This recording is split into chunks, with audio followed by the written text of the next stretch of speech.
Welcome back. We got Raaid back in the booth this week. On? We're talking about Raaid. Where you been at in the last month or so with Yugioh and with everything. Yeah. And then we're deep diving into our feelings and frustrations with Rarity 5. We touched on it a bit last week, but now we're doing the deep dive with Raaid here to give his thoughts. Surprise, surprise. You got a bunch of old guys talking about Yu-Gi-Oh cards. I can't afford to play the card game, man. Complaining about Konami as per usual, but hopefully you guys understand where we're coming from.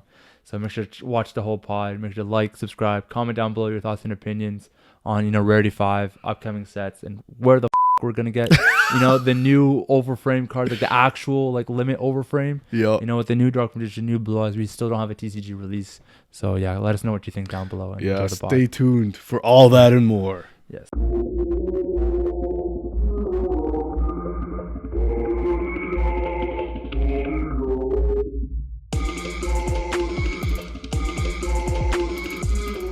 Welcome back to the TDE pod. We got Raaid back in the booth, baby. I'm back, baby. The people's champ is here. I'm back. It's been like a month and bro. So, no more extra deck entertainment sub-ins. I'm back. So, actually, I'm back for this week, and then I might be kind of busy the next week. Bro. Nonetheless, extra deck entertainment is really funny. That's really funny. So, speaking of, our week in Yu-Gi-Oh! This week we both played Matsias. Yeah. Andreas won Matsias, an extra deck entertainer. Yes. Crazy. The first ever person outside of the regular cast and crew to win a Matsias. He was flexing a little bit. Yeah. Of course, we had a busy weekend. It was Easter long weekend. And, we went out for drinks Thursday night, did some karaoke. Yeah. A friend of ours' birthday. And,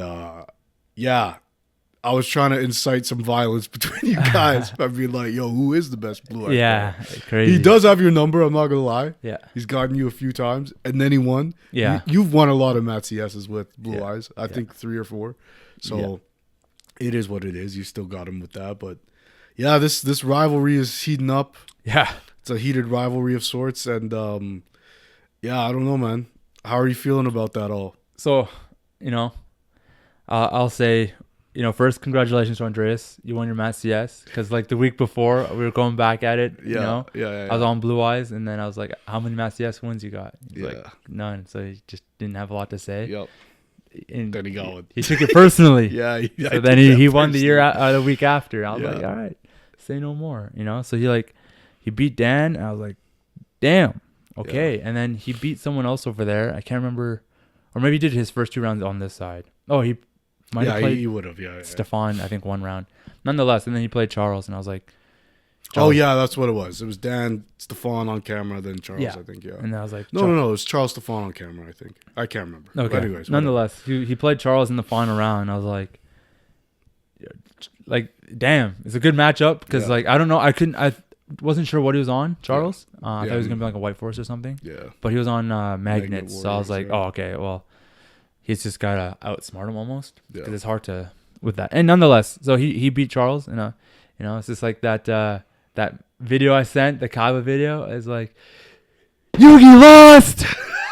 He lost to some nobody. He lost his back-to-back Matsias championship to some nobody. Yeah, dude.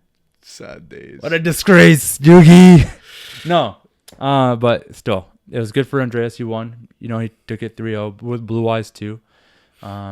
Crazy the way he sets up his side deck. He plays the Omega cards, like the side frames. Yeah. It's crazy. I was like, I get stacking up on hand traps. Yep. But that of all hand traps in me is just wild. But it is pretty wild. Yeah. It worked because he used it against me the week before, and it definitely cooked me and definitely put me off a lot of plays. So it was good. So I was like, it worked for him, and that was awesome. So he got his first Matsias win, so that's good for him.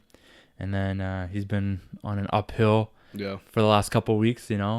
Renovated place, Matsias win, new shorty. So good for him, man. Yeah. He's having he had a weekend. He did. So he did. He's like, it's. I don't want to speak on his personal life too much, but he definitely didn't. He had a rough patch for a while. Mm-hmm. So this is the moment he needed, that turnaround in his life, the 180. So yeah, I'm happy for the guy, man. Yeah, it was a well fought, and he made it to the finals. I think the week before, or at least on camera. Yeah, no, he was on round camera. 2. Yeah, so he's on camera. Yeah, and he was saying when he was on the podcast how focused he was. Yeah, and then he was like locked in, and so was Dan, and it was like close. Yeah. Dan just asked his wishes or whatever, but yeah, and he was telling me too that he had like when he's locked in like that, he like has no fun. And with playing Blue Eyes, and like he's like, do you have fun? I was like, I do. There's like definitely, I think probably my first one where I wasn't in there. Yeah. But once I started just getting a better flow, and just when I was understanding the game more at the time when I was winning them, I did like I was having fun. Yeah. And like my first win too was when I like put in Kabaman and a third Blue Eyes. Yeah, so that's it's like, true. Which is kind of crazy. So you had to do it your way, man. Yeah, and then I kind of won, and then I was like kind of maintaining that for a bit, and then I switched off of it, blah blah blah. And then when I won the first one this year, I was like, it was because I haven't played for like a month. I was like just ready, like I just wanted to like play Yu-Gi-Oh so bad, and I was like, and I just knew that I wanted to come win, so that's why I won the first one. And again, I just kind of had fun doing it. Yep, it just locked in. Beat me. Yeah. So, and like obviously a couple 4-1. I had fun every time. Like there's times where I did have to lock in and where it's just like not fun, but that was like I'd say more before than it is now. I think his reasoning is that when you play Blue Eyes, because it's a rogue deck, and it has 1-card starters and you can play all these hand traps and stuff, but you still have to play very well. Yes. In order to see success with the deck, because its engine is not as strong as other engines. Yes. It's just very consistent. Yes. But when you open up a hand of all hand traps, that's where you lose the consistency. Yeah. So I get your take on it too, where you're playing more engine because you want your engine to be consistent. Yes. Whereas he feels as though he can put himself up against the wall and hand trap exactly where he needs to every time, and that'll be enough for him to draw a 1-card starter. Yeah. Which I think both approaches are fine. Yeah. I think when he does the heavy hand trap is when he goes second. Yeah, that too. Yeah. But crazy. Excuse me. When he played Charles in the finals at the most recent bats he cited in 3 copies of Prohibition. Prohibition says declare 1 card name. Neither player can activate that card while this card is on the field. Okay. So it's not a continuous card, but it acts like one. Yeah. As far as I'm aware, it's like Swords of Revealing Light. Yeah. And so you can say you're playing against Radiant Typhoon. You could call MST. You go first. You play Prohibition. Call MST. They can't use MST to pop it. Yeah. So let's say you open 2, you go MST, Fallen into Virtuous. They can't out it. Yeah. There's no way. Okay. There's like no way they can out that. Yeah. So you just kind of win. Yeah. But so what did he have to call? Like just he called the Magnet Bonding spell card, like the Quick Play, the new one that has 3 effects. Yeah. It's like Yummy Surprise for Magnet Warriors. Yeah. And Charles had 2 in hand. And the effects are like, I think, once each per turn. Yeah. So he could have resolved both of them. Yeah. He would have been up. Yeah. Because I think Andreas passed on like a Spheres maybe. Okay. Because Charles hand trapped him. So yeah. Charles definitely would have had it if not for the Prohibition. Gotcha. And then what a crazy. Then he used the second Prohibition to call like Fiendsmith Engraver or something. So he locked him out of both of his engines. Okay. And then he just cleaned it up. It's not for the duel, for the turn? For the duel. Not the duel, but as long as that card's face up. Oh, okay. So you just have to pop the card. Yeah. But if you can't do anything, then exactly. How can you pop it? So yeah, interesting. Well, yeah, pretty crazy. Yeah. But he said he was playing it for Azuna. Okay. Which actually makes a lot of sense. Yeah. Would I play it? No. But I can see it though. I see the idea behind it because it does put a lot of people off. And if you know what they're playing, then it makes it even better. It's very much anti-meta. Yeah. More so than it is like a spicy tech in a meta deck. It's more like, I don't want to lose to this specific card. Yeah. But yeah. Yeah, calling like a Rosin too would be fucking insane. Yeah, you can call Rosin, yeah. That'd be pretty busted. Even. Assuming, like, hoping they don't have Mad Love, but even just Rosin by itself would be busted. It's sort of like Salesman. Yeah. Same principle, but you're worried about it getting popped. But, certain decks just can't do it. Yeah. My week in Yu-Gi-Oh! I played Thursday at Matsias, and then I played Sunday locals. I was pretty hungover. Yeah. And it was nice, though. I'm playing Dracotail. I'm trying to get as many games in as I can with it before it inevitably gets banned. Okay. Or limited in some form or fashion, right? But we'll see what that ends up being. We'll talk about that later. But the first game I played, I was just like cooking. I played against Magnum Warriors. I was just drawing every card. Every game I played on Sunday, I opened Lucaeus. Okay. Most other games I played too, I opened Lucaeus Fallen of the White Dragon. It's just like, bro, this is my deck, man. These are my boys. Yeah. I lost to a White Forest player. We went into time and then we rolled for it. So I think I had game, but he had some pushback. But it was whatever. Good guy. And then I won round 3. I can't even remember what I played against. But then round 4 I played against what was it? RB Mitsurugi. Jesus Christ. And Mike was playing it. Oh man. So I was like, oh brother. And as has happened with me and Mike the last few times, it's like the weirdest grind game where like both of us opened poorly. Yeah. And so like one hand trap, he was like, damn. Like I went first, I think in game 1. Yeah. I like pass it over to him. I have flame set. This guy's thinking for like 2 or 3 minutes. And I'm like, damn, bro, this guy must have like so much gas. He starts with like RB stage landing. I'm like, fuck it. Flame. It's like, okay, let's go next. Oh, damn. Oh, so he had nothing and he was figuring out like what he could do. Yeah. And it was a weird match overall. Like game 2 was pretty, like he set up Mitsu stuff. I couldn't really push back, but I also only opened branded cards. Okay. And then game 3 was just like a weird. I drew like all hand traps, so I'm like, oh yeah. But then he didn't do a lot, so then I just had all hand traps, so we passed back and forth. Excuse me. The coolest thing that happened though is I had an Ecclesia on board at one time, and it was a very like heady kind of match where like the few things I did have, I was trying to sequence them in the best way possible so that they would not all resolve, but the one thing I needed to resolve would, which ended up he had an interaction. I had an Ecclesia Engrave and Fallen in the Virtuous set. So he goes battle phase. He's got a Murakumo on board. He attacks with Murakumo. I'm like, that's fine. He goes, okay. Attacks with some other thing he had on board. I said, that's fine too. Then he goes, tribute.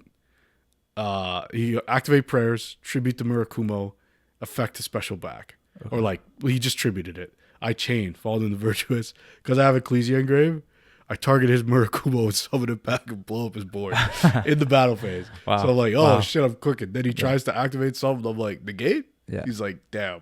He has to discard, right? Yeah. Yeah, it was cool. Like that card's sick as fuck, Fallen in the Virtuous. Which like back to what we were talking about before. Looking forward at the potential ban list. I'm not gonna wish list anything. Well, actually I will. Ban Shifter. Yeah. It's fucking time. Yeah. Ban Shifter, bring Joel back to 3. I am one of those people. Okay. Maybe not, but and I think Fallen in the Virtuous gets hit, probably goes to 1. I just think the card's too good. As far as Draco Tail things go, I imagine they're gonna hit Rahu or Femena. Or Lucaeus. Or all of them. So that people start picking up the new decks. Rahu, Femena, Lucaeus. Like, say all those cards went to win, like, to 1, the deck is completely unplayable, in my opinion. I don't think they do all of them to 1. Yeah. That'd be fucking even if they just did Femena to 1, yeah, I think you can probably put together a list that's okay. Yeah. But at that point, it's, like, not the same. Yeah. It's just kind of, if it gets banished or something, like, I don't know. It's just not it. Yeah. It's kind of puts you in a really bad spot. Yeah, and then it makes then you just imperm the Lucaeus and like it's like Holly Sue. If they have it, kind of thing. Yeah. But yeah. Damn. Yeah, so we'll see what happens with the ban list. But you haven't been here in a while. No. So we won't do your week in Yu-Gi-Oh! But what's the last month been like? Yeah, so we'll speak on like around the time Dark Magician basically dropped, which leads into like the regionals. Yes. In the last like bit, right? So yeah, because last we checked in with you, it was just before or just after the regionals. No, I wasn't even on the pod. I think after the regionals. I thought we were. No. No, maybe. No, I never did. Yeah. Okay, so it was right before the regional. Yeah. And you had been playing Dark Magician. Yeah. And at the last minute, the Thursday before the Saturday regionals. Yeah. You like came and played. Oh yeah. Sorry. Yeah. Thursday. Yeah, I came. You came and played Mats Yes, and you were like, the experiment is over. Yeah. It was very bad. Like I was testing a few different things, like Primite, and then I took out Primite. Obviously kept the Diabell in there, but then it was like Prima or Shining Sark, and I was like, okay, I'm just gonna go back to Shining Sark. It's far more consistent, because just ending on a drill beam just does not cut it. Yep. Whereas with the Dark Magician stuff or like the Shining Sark, it's always demod. And then you have Diabell, which means you can have 2 Omni Negates guaranteed. So yeah, it was a big back and forth. So I went the Shining Sark route, and then I was like, okay, well, I'll play test on Thursday and see how the testing goes. And we were actually play testing. We're just like practicing. So me and Jackson were going back and forth for quite some time, and we were just playing different scenarios. And it just every time I just couldn't create a board that was enough to crack back his like through his board. And whether it was him going first or me going first, it was just never enough. And I was just like, this is not good at all. Like I can't get very far, especially if I like you want to do well. And yeah, I was just like, this sucks. And I played whoever. I think it might have been Andre after that, or Dan at least. It was a K9 player nonetheless. I was like, this is still awful. Like this is just not good. It's not like it's consistent, but like they go through their interruptions if you're going second and you're left with 1 card. And if that 1 card lets you get into a Dragoon, then what's the point when you can't even use his negate because you have nothing to discard? Right. So it just kind of does kill it. Like why go through all those interruptions just for an Omni negate that can't even be used? Yeah. And then they just go Nash Knight, suck it up, and then it's like, okay, that's cool. And so I was like, yeah, this is not gonna go well at all. I didn't win like a single like first turn or a second turn, like anything. Damn. So I was like, yeah, it was really rough. So I was like, I'm not doing this. And then I mean, besides doing like the Chaos Max thing where you're like they turn skip, but it can't be my game plan. Yeah. Because it's only like if I go first on a and you have to open up pretty well to even pull it off in the first place. It's not viable. It's not like a good game plan. It's a plan that if you can trigger it, it's a free game. Yeah. But otherwise, it's not it. So, and then I was like, yeah, I'll probably just go to... That was like this, like whether I was going to go back to Blue Eyes or just that. And so I decided to do Blue Eyes. So Friday night, I just put it together and I went with Blue Eyes. And it felt really good, man. I didn't do hot. Like, round 1, you took down a VSK9 player. No, round 1 was, he was Elf No Fiendsmith. Oh, okay. Yeah. But I took a VS K9 player, like, I think round 2 or even 3. Yeah. But like I was doing well. And it felt good. Like I just playing a deck that was actually consistent and built a board. And just a deck that I just knew like the back of my hand. It's just so easy. And that's like, again, when we're saying how, Andreas has to like lock in. I've been playing Blue Eyes for a year. So it's like, I can just do whatever. And I just know the ins and outs like so well. And I haven't had to face like bans or anything. So that's why it helps you too. So nonetheless, like I didn't do great at the regionals. I think my record was like 3-4. But it was fun because like each game that I played was just really, really like good. Like I played well, not a lot of hiccups. Like I didn't misplay. I think the only like mistake that I made that stood out was when the one player, I like last round, he had some like Ultimate Conductor Tyranno, and I didn't know the card flipped everything and like sent it to grave. And I for whatever reason I didn't set my ulti fusion, and that would have been what popped his monster. But that guy had so much gas between his dinos and Mitsurugi that I would have like taken game 2, and then game 3 could have been whatever. Because game 1 when he took it, he just had everything. It was fucking insane. So I was like one of those guys that just anyways. But yeah, regionals was good, and then after that it was just kind of like I wanted to switch it up like after regionals, like play a deck. Just didn't really have time with work, so I just kind of stayed with Blue Eyes for like a couple of weeks there. But last week, like on Thursday, I brought Doomzy. Doomzy, K9. Yeah. So I was trying to play Raizu, like I was just doing it on Omega. I just haven't played enough with the Raizo cards that I was like, confident. yeah, definitely not confident. And when I was testing on Omega, I was like locking myself to like something. So I was you like, get locked into XC rank 4s. Rank 4s. Yeah. So then it's like, yeah, and I have to like time things like perfectly because Doomsday only locks you to Xyz monsters, whereas Raizo locks you to rank 4s. So I need to do like Doomsday stuff first before Raizo, or just like play it in a way that I don't lock myself out to just rank 4s. But I wasn't ready to do that yet. So I was like, I'll just do Doomsday K9. And K9, like since when we tried making it before Christmas, losing 2 Jokels definitely makes a difference because you're just the access to 5s is very hard. Yeah, if your deck doesn't play 5s, it makes the synergy less so. Yes. But and because like you'd open up like a Zuna or a Lantern, I just wasn't having ways to move them around. So it just kind of sucked in that sense. So it didn't go well, obviously. Like it was fun. I know that me and Dan had like a good back and forth. Like he wasn't sure what my deck did, but what it was doing while I was like able to play it with. It was good. It was pretty fun. Like I was able to like work like in the way it's supposed to. But again, it doesn't build in a big enough board to do much, and it's easy to bait out its flaws. For example, Doomdirk. If you activate its effect to like pop one of your cards you control, your monster gains 800 attack, or like the attack equal to its level times 100. Sure. You can attack life points directly, and if that monster battles, it is destroyed. I think after it battles or like in the end phase. Yeah. And then Drastia's effect is like the first time this card is to be destroyed doesn't get destroyed. Yes. So that's a protection with that. However, if they attack into your monster, it doesn't die. You take whatever damage. And then on the end phase, if you did trigger that to like get a stack boost, it just dies. Yeah. Because that first wave, So you have to be careful on like how you do things. But I could have also again played it better, but it was just like a first time. And then I was just like trying on Omega and stuff, like different builds, like Art Mage with Doomsday.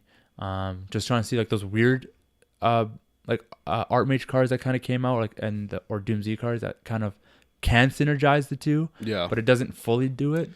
So I was have you tried going there. Art Mage K9? No, I haven't.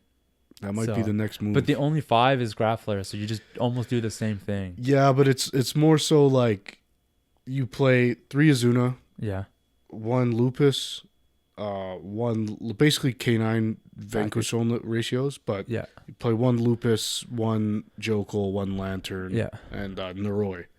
Yeah. That way, like, and Case, and then you could play one of the quick plays. Yeah. And then that way it's like, as long as you open Noroi or Azuna, you have a play. Yeah. And you make your K9 stuff, you make Ripper, so you're safe from Nib. And then you go all your Art Mage plays. Yeah. And then now you have like the layered, like both engines. Yeah. And then if you do open Graffler, Jokel, but mostly it's like you're just searching Jokel and padding your hand so that you can have Jokel and another one to summon with in the first place. Well, Azuna only works in the way that it like you want it to make Ripper if they use a like an effect. I mean like you can normal summon it, but to get Lupus Engraved to reborn it, they need to use a hand trap. So then it's kind of hard. So your only thing is Noroi, and like I don't have Norois, and I don't want to spend $60 on them. No, I wouldn't. You like wouldn't play a playset, but basically you'd like start with say like Medius. Yeah. Theo Realize. Yeah. They Ash. Yeah. Then you go with Azuna, whatever. Bait it blah, blah, kind blah. of thing. Yeah. Yeah, or you start with like maybe you play 2 Lanterns, you normal summon 1 and search Case, and the Case gets you whatever, right? Yeah. Then there's lines that way. I think like. That deck would probably be pretty cool. Plus, you have most of the cards already. Yes, I have basically everything besides like a Noroi. So. And I'm sure one of our boys with VSK9, of the 3 of them, they probably have an extra Noroi somewhere. I think someone pulled one recently. So yeah. I don't know. I'm sure I can find one. Like that's like not an issue. Yeah. I was like trying to play with what I had without having to wait for cards. Yeah. But I was just messing around with different builds and just trying different things. And then, like it's just been like this weird limbo, right? Where I was just like, just a lost duelist wandering in the abyss of thousands of cards. What's that like? What's the feeling? It feels terrible. Yeah. Because like I can just play blue eyes because the deck hasn't been hit. But do you honestly want to? I mean, in a perfect, like I don't want to because I've played the same deck for years. So I don't want to be the guy that plays the same deck. Yeah. But I mean, if there's and like it just hasn't been super successful because it's so easy to hit. Everyone just knows the points. Yeah. And it's like it's even to myself. It's like it's about time, you know. It's like move on. Yeah. It was good for the year. No other deck really like. There was like Doomsday and Artmage that came out, and I played those, but it's like it didn't feel as fun as Blue Eyes, and didn't play as consistently. I feel like you got to put it on ice until the new support comes out, and then you'll be excited to play it again. Blue Eyes. Yeah. But now if you're playing it, you're kind of playing it just to have something to play. Yeah. And that takes a lot of the fun out of it. Yeah. But I have like more fun playing it than other decks. Than losing. Yeah. That's the difference. That's the big one. That's why you just need another good deck. Yeah, and that's why like, it's disappointing that Dark Magician didn't work out the way I wanted to. Yeah. Like, yes, you can make it work.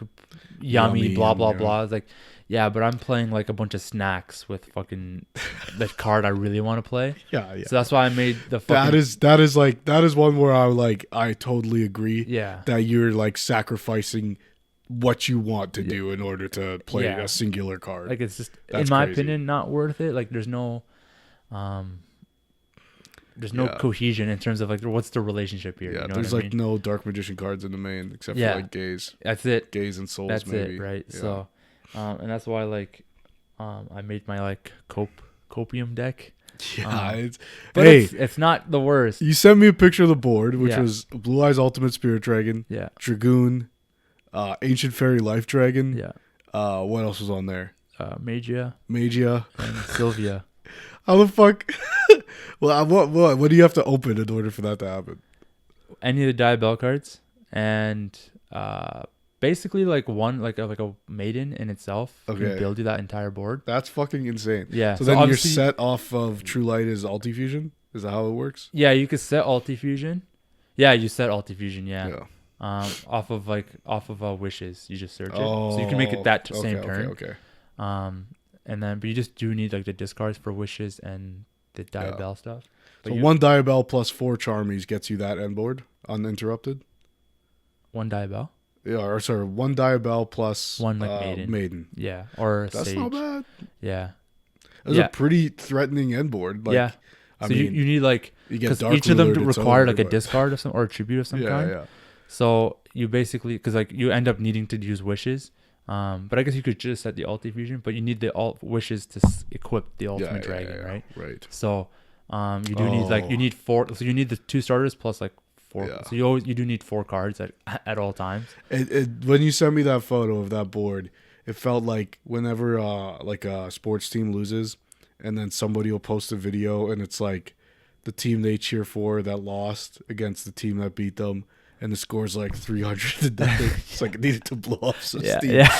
That was the vibe. That's what the board was. It's like cope, but Magia, Dragoon, fucking Ultimate everything, Spirit, all the stops. So funny. But it's crazy because like that cope deck was like put up way more than any other deck I was playing with. Or yeah.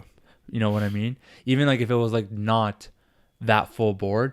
You're still putting up like the interruptions in that board was like I think 8 to 10, and then without that like half that it's like 5. Yeah, that's still pretty good. Anyways, it's just where I'm at, and it's fun that way. That's kind of what's keeping me going. But I'm just testing with other things still. Like I still want to kind of make Doomsday work. Cause like of the 3 of the lores, I do like Doomsday the most. Like I just like the way it plays. Armage is really fun too. And that's why I want to make them both work.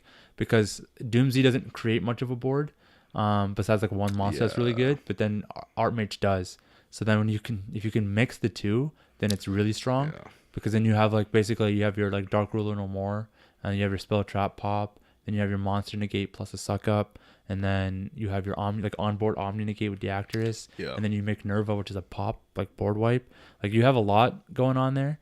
I think there's a reality where you can make. Well, I've tried. Like I played Artmage with Doomsday. Like that was a build I had, and it was essentially just like you play both power patrons. Yeah. And you can make the whatever the level or rank 9 guy is that negates. Yeah. the power patrons like lock you, which is like the unfortunate thing about them. So I was struggling with it because it's like whichever one you choose to summon first off of Medius, like you basically get locked into that archetype. Only while it's on the field. Yes. Yeah. So I think one of them locks you, and one of them wind locks you, if I'm not mistaken. But one of them locks you for sure. I think the Doomsy one locks you for the rest of the turn. It's the continuous. That one locks you just to X these monsters. Oh, okay. Yeah, so you have to like again play it. And it's for the rest of the turn, so you have to play it like properly. Yeah, sequencing. And you like with the field spell, you can do an additional normal summon. Yeah. Medius has to be additional normal summon. So also how you sequence that, you can basically do both lines in the same duel. It's just really tough because you also have to open like the field spell because your additional normal summon can be Medius. Yeah. And then you special one of the patrons, go one way, and then use his effect to special itself back, and then you normal summon the other patron if you have it in hand. But it requires such a weird hand to do both routes. Yeah. But in my opinion, I would just use Medius to go down the Archmage route because you can just fully make a board. Yeah. Whereas Medius going down the Doom Z board or side is not as threatening of a board. You have like one good monster. When it wasn't for a regional, but I think it was for an OTS, we were crafting the Diabell Archmage deck. Yeah. So now that was before demod. Yeah. I think even before we knew about it. Yeah. Like, now that deck, kind of crazy because you're activating a lot of spells. Then you just Diabell Star at one point. You could send Medius. Medius Reborn himself. Yeah. So that would be actually pretty good. Yeah. Because then you can I think you return a monster back to the deck. Yeah. Otherwise, I was thinking like even demod, but I was gonna say return demod, but you don't want to return it if you contribute it. But nonetheless, like it actually would be good. So because you did mention this, I was like that would be fun to put together. Yeah. So like I just gotta like kind of practice with that. Yeah. Because I think it would be a fun build. I just want to see how far this goes, what I've got going on. Yeah. And then I'll do the Archmage with that, or just try Archmage Doomsday, just to extend the lore. Yeah. I did pick up Elf Note. Oh, you did? I did, yeah. I don't have like the full everything. I think I need like one more Lucina and one more Tania, whatever it is. Yeah. I don't think you actually need to run a playset of both, especially with the additional support. But I think Lucina is a playset for sure. For sure. But everything else I got like a playset of. So I just kind of have them on the side before they hike. And I do want it because I like have the other two lore, so I may as well have the all three. You got Fiendsmith cards? You just picked them up, right? I need Requiem and I need like Lacrima, I think. Oh, okay. The fusion. Okay. Maybe I have it. I can't remember, but I just need Requiem. That's the big one that I need, and then Tract, I guess, because I never got Tract. But those are like Requiem's like $15, and then Tract is like $30. I was like, I don't want to spend. Oh, is Tract not got reprinted? It did. It got in the tins, but it's still like $30. So it's like, secret, right? Yeah. So I think it might got like another reprint in these like upcoming Rarity collections. So maybe I'll wait for that, or I'll just wait till the Fiendsmith stuff gets out, not played anymore. Yeah. And then just to have to pay big money for the new cards. Yeah, for like the new Elf Note. Yeah. So that's why I picked up the engine now before everything skyrockets, because I bought basically what I have of the engine for like $65. Yeah. And that's not bad. Yeah. So then I picked up Lacrima, like the Crimson tier, and then a couple other like Fable Lurie and stuff that I never really had. Yeah. Some of the like things like that I picked up. So it went like Lacrima was like $20. I made like an $80 order, but I'd rather just because Lucina when she came out at first was like a $60 card, and I was like, that's why that's why you don't buy them right away. Yeah.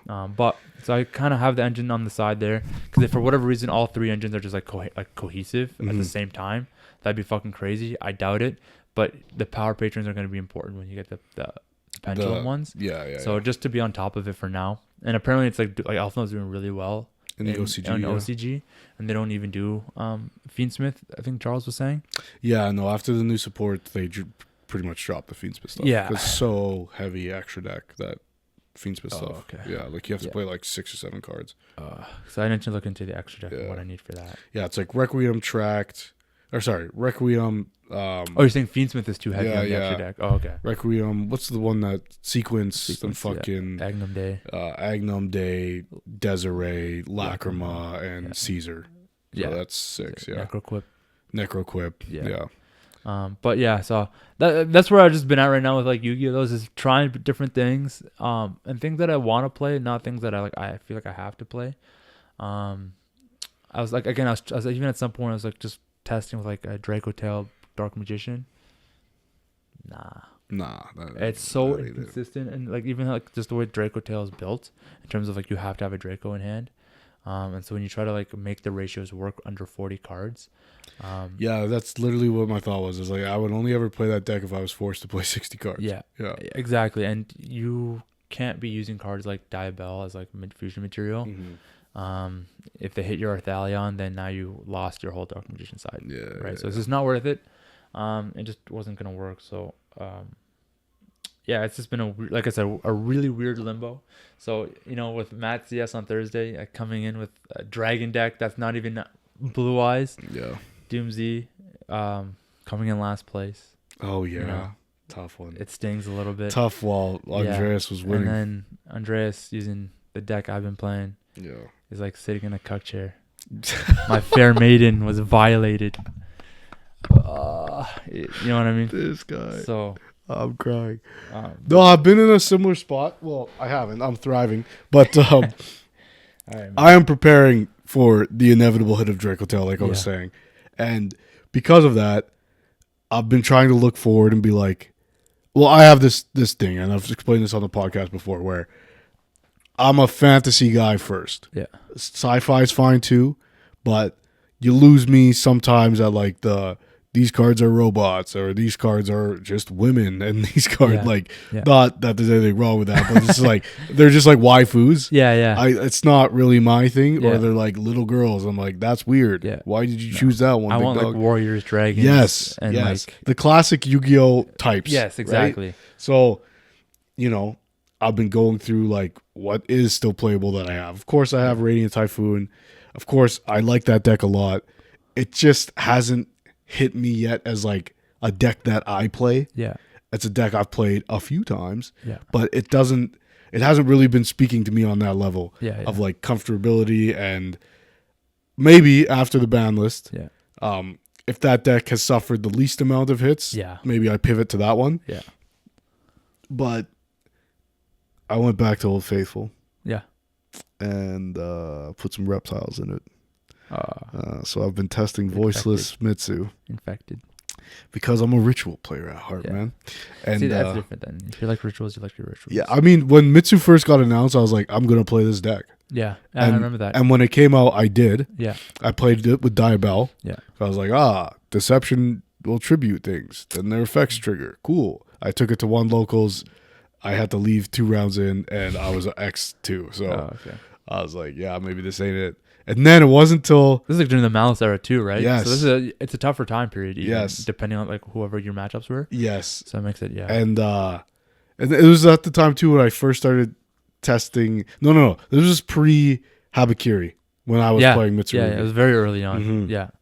So then... That didn't help either. Yeah. Then we get Habakiri. Yeah. And that's when I started testing Voiceless Mitsu. Yeah. And it was this crazy combo deck that was like, do all this and then make Ashland 0-1000. You can find videos on the channel of me like showcasing this combo. There's a deck list. I don't know if you posted it. Yeah. There is a deck list. The way I built it now is obviously different because we don't have 3 Habakiri. Yeah. And back then I just didn't understand how good the Mitsu cards were. Yeah. Like, cool, board wipe, negate, right. Futsu, whatever. Yeah. But now that I have a better understanding after being, having to play against them so often, I'm like, oh yeah, this works. Yeah. I just like, I lose hard to draw, obviously, but now there's less draw, so. Yeah. But. You just understand it better now, so that's why it plays a little bit different, So we'll see if tomorrow Bandless comes out and it's effective immediately, Draco Tail's dead, that's what I'd play. Mm-hmm. But we'll see where things are at when the ban list actually does come out, and then we'll go from there. But it's nice too, because going to a deck like that, some people remember how it plays and some people won't, like Skull Guardian stuff. Like Voiceless. So you can bait out with Mitsu because everyone's gonna have to. They know to interact with that engine because they know how annoying it is. Yes. And then you build your Voiceless deck. Board, and that in itself, when it's fully built, it's a pretty strong board because you got like an Omni and like cards that with protection and stuff. Targeting protection. So it's pretty gnarly. And then if you can build like a half-ass Mitsu board, like even you get Futsu on board with like a Murakumo on the grave at least. Yeah. You know what I mean? Like, I don't know. I think it'd be pretty cool that way. It just makes it this weird, like people won't know how to hit it or interact into it. So, but I do would like to see like the shift in the format. I think we've been on this for too long. Yes. Way longer, I think, than any other format. It actually hasn't. It hasn't because it came out in June. No. Like this stuff. No, like I mean, the last ban list was January. Yeah. Sorry, I'm talking about like the 3 decks. Yes. It's been too long since June because so we're like 8 months deep right now. What I don't like is what we're seeing right now with the Phantom Revenge decks came out and sucked ass. Yeah. Bad. Yeah. Which is like going completely backwards from what VS Justice Hunters. Yes. Yeah. Because we're like, this is a great step. We're getting this nice rotation. Yes. And we definitely did not. These decks won't be good. And the release between Phantom Revenge and Blazing Dominion or whatever. Yeah. Is way too long in my opinion. Way too long. Like all that Blazing Dominion like additional support should have came out in February. Yep. In Maze. Yes. Because that's a good enough time. Either Maze or like now. Yeah. But there's no even now would be too late in my opinion. Like it should have been March, like early March it should have came out. Yeah. So I think that's kind of the problem with this, because then now we have to wait till that support, and should that support make the decks that much better? Because when you looked at like Raizel, Malice, I guess March Hare was a good step up, but it wasn't like broken or like it was more so like it wasn't the Malice stuff that made the deck that much better. That March Hare obviously really good card for the deck, but it was more like the Adignister stuff and the fucking Link 5 and all that, and that wasn't like necessarily Malice. It was just helped Malice, right? So then Raizel with Raizel Star, like it didn't make the Raizel, Star Raizel, it didn't make the deck like way better. Yeah, that's the only card they got too, right? They got like another shitty trap. Sort of yeah. So like, and it's things like that too, right? Even like with the Justice Hunters, like Marshmallow is probably the best card that they got after like post support. 1000%. Because I guess Noroi was decent, but again, it wasn't game changing. Because I think once you played VSK9, especially post ban list, you for sure cut down Noroi to 1. Plus, if you didn't already do that before. Yeah, and the releases were spread out for the Dracotail Yummy support. Yeah, like Dracotail got Sting and Frixel. Yeah, great cards. Yeah, and made the deck better for sure. Yeah, like Sting, another good trap, solid trap. Yeah, Frixel made it so that your branded plays were like that much better, right? Marshmallow, absolutely insane. Yeah, like fucking disgusting. And then you got Noroi. And then it wasn't till later. Yeah, in Burst Protocol, you got the third Dracotail Dragon. Yeah. Then the whatever it is, the new XYZ, and then the new Yummy Trap. So and then Justice Husband came out in June, bro. And the funny thing about that, the Burst Protocol stuff, those are nowhere in anyone's list. Those new support cards, and Dracotail Shawless, K9 M Ripper, and the Yummy Trap, those are not seeing a lot of play. Yeah. See, and that's the other thing too, then, right? Because like, well, one, they came out in June, like the initial stuff, and then all the support came out August. Yeah, because it's right before YCS. Oh, okay. I thought that YCS was in June. No, anyways, yeah. Then it still makes it like better for what I'm about to say is that, or worse depending on how you look at it. But if we got it in August, then those 2 other supports that came out later was all within like 5 months, 6 months, and we got this stuff in Burst Protocol, like the new set. Yep. Right, and was the last wave of support for those decks. No, when did we get the deck builder set? Phantom Revenge was December, and it's March, and we don't have anything. So like, we should have gotten like the first wave of support now. Yes. Why are we waiting till what was it? June? May. So next month. So it's like I think that's too long. It's too long because those decks they're dead. Yeah. In what we consider the metagame, they had a brief like Cool Tune. I think I've heard is good in whatever it's called, Genesis format. Yeah. But what are we doing? Yeah. There was like a week where people were like, Anycraft, pretty cool. Yeah. Hecka Hands Triff had one video where he was like, it's fucking broken. And you're like, okay, well it's not. And maybe those decks all get really cool. But to your point, it hasn't been the year of Phantom Revenge. last year, it was crossover breakers, and then it was Justice Hunters. Yeah. Those things define those years, right? Yeah. Before that, it was Fiend Smith and whatever, right? But Fiend Smith like Snake basically Eyes. died at the moment the new stuff came out. Exactly. Right? Not Fiend Smith, but like the OSS got hit. Like, but we saw a huge shift Eyes. in that the decks that were like meta defining weren't from the main sets. Yes. The main sets were like, cool, there's support for my deck that I got, which I think is a better structure because those deck builder sets are like cheaper to get cards from, like singles. Yeah. And to me, it's just easier to be like, hey, these are the 3 decks you have to care about. If you know these 3 matchups, you're going to win more games than you'll lose. Yeah. Pick one of these decks, whichever one you like the most. That's the thing that also pissed me off about Phantom Revenge. None of those decks really appeal to me. Hekahan's the most of which. Yeah. Where it's like, oh, the art is cool, but the playstyle wasn't really my thing. Okay. Cool Tune, little girls, not my thing. Yeah. Enneacraft, fucking robots. Yeah. Like ships. So like, yeah.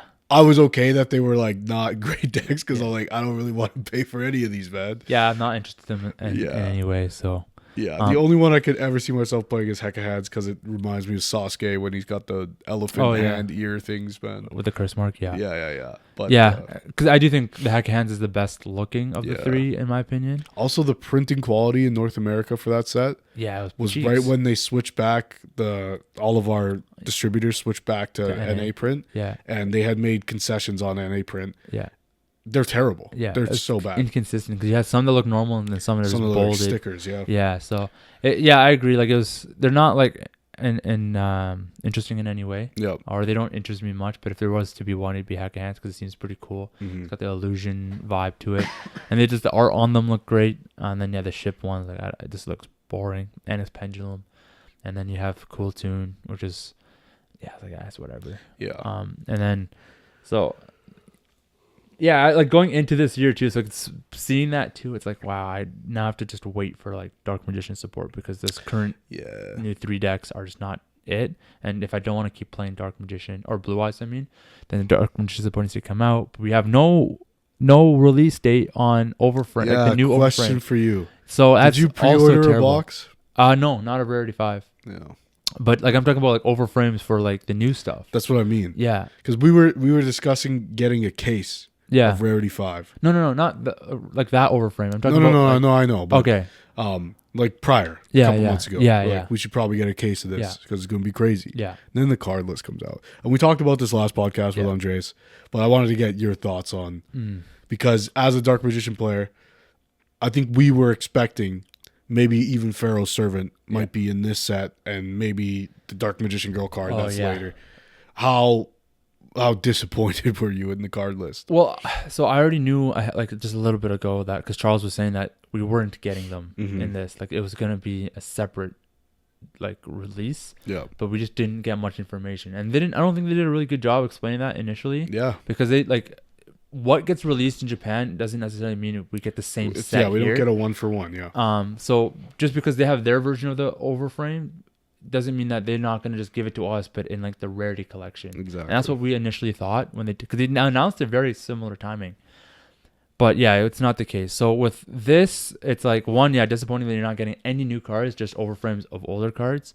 And should we get a case? I'm still on the side of like yes, but the card list and like the ratios for getting what like certain cards is just really bad, and that's why it's like it's not. Also partially not worth it because like I want the secret rare Overframe Dragoon or Starlight Rare, whatever it is. But if I'm not guaranteed to like one Overframe Starlight, then I can't like flip it and put that money towards Dragoon. Yeah. We're gonna get one Starlight per like 5 boxes, right? Or whatever like the number is. Sounds really bad. I think it's one Overframe per box. Yeah, it might be one Overframe per box, and then whatever. like for the Starlight though, it's like one per 5 boxes, which is terrible. I think it should have just gotten the quarter century treatment, where you get like 4 to 5 quarter centuries. In a box, you get 4 to 5 Starlight Overframes. In my opinion, in a case, not in a case, in a box.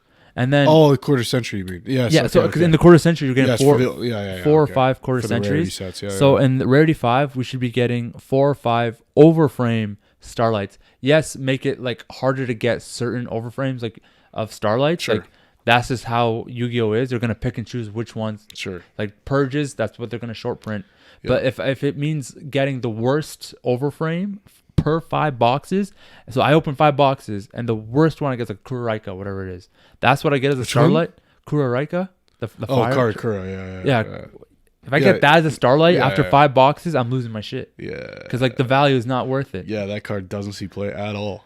Exactly. So like doing all that chasing for one Starlight after 5 boxes, it just isn't worth it in my opinion. But if it was like 4 or 5 per box, then it's like, okay, well I can flip the ones that I have, get the ones that I want, you know? And then so it's like, okay, well now I might have to look at the ultras, but those pre-order sales are fucking ridiculous. Like hundreds of dollars for these overframes. And I think those prices are also based off how well overframes are generally doing in OCG. And these are the new overframe cards, right? Where people are justifying their pricing. So because this is the first thing of overframes that we're getting, people are hiking these prices on these overframe cards like crazy. But again, the pulls and the ratios is a lot lower. Yeah. So that's also like partially why. I just think it's just kind of lame. And like, yeah, I'm not buying an overframe Dragoon, even if it is an ultra rare. Because how much is the? I think the ultra rares for like the sought after ones, I think they start at like $200. It's crazy. At least 150. I'm That's fucking I'm insane. not doing that for one card. If I pull it, wonderful. And especially for an ultra, knowing that there's a Starlight version that I can get, it's like I'm just not going to bother. And we're just going to leave it at that. So Dragoon or Magia, for example, is going to have an overframe, ultra, and Starlight. And it's going to be pretty expensive.